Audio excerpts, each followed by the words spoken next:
ప్రియమైన భక్తులారా, మనమందరము భగవంతునికి గుడికి వెళ్ళి రోజు పూజలు, అభిషేకాలు, హోమాలు, యజ్ఞాలు, టెంకాయలు కొడుతున్నాం. అవన్నీ పూజ చేసిన తర్వాత పరమాత్మని ఏం కోరుకుంటున్నాము? నాకు ఇది కావాలి, నాకు అది కావాలి, నాకు ఇంత కావాలి, అంత కావాలి, కానీ నాకు అది నెరవేరలే, ఇది నెరవేరలే అని మనం మన యొక్క బాధల్ని పరమాత్మనికి చెప్పుకుంటున్నాం. మన కోరికల్ని బాధల్ని రెండు చెప్తున్నాం. కానీ పరమాత్మునికి అన్నీ తెలుసు. మనం చెప్పినా చెప్పకుండా అన్నీ తెలుసు. మనం తల్లి గర్భంలో ప్రవేశించక ముందుకే, తల్లి గర్భంలో మనము భగవంతుడు నిర్మించక మునిపే మన జీవితం ఎంతవరకు, ఆ జీవితంలో ఎంత కావాలి, ఎప్పుడు కావాలి, ఎక్కడ కావాలి, ఎవరితో కావాలి, ఏ ప్రదేశంలో కావాలని నిర్ణయించి మనల్ని సృష్టించి ఇక్కడ పంపించాడు. మరి అలాంటప్పుడు మనకు అందరికీ అందుతూనే ఉన్నది.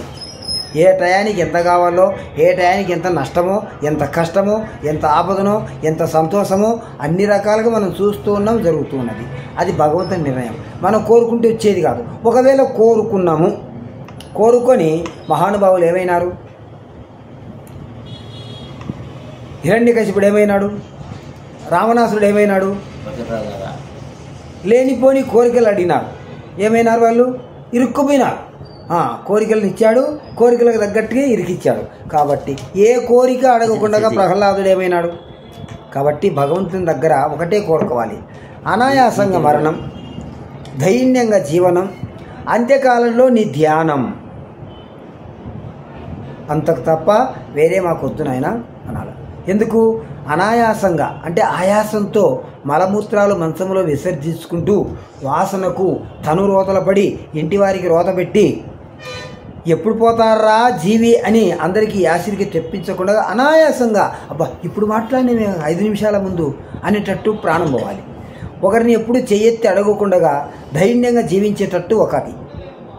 మూడవది, అంత్యకాలంలో నీ స్మరణ చేస్తూ ఉంటే నీ పాదాల దగ్గర ఉండడానికి అవకాశం ఉంటుంది.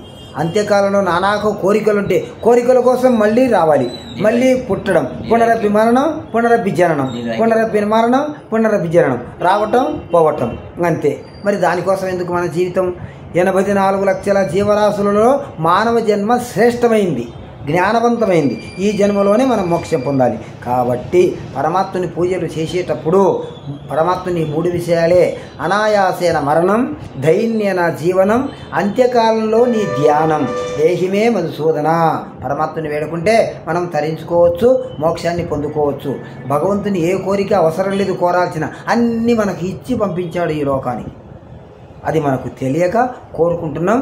హిరణ్యకశిపుని లెక్క, రావణాసురుని లెక్క ఇరుక్కుపోతున్నాం, బాధపడుతున్నాం. ఆ బాధలు తొలగాలంటే ఈ 3 ప్రార్థనలు చేసుకొని తరించుకుందాం. జై శ్రీరామ్.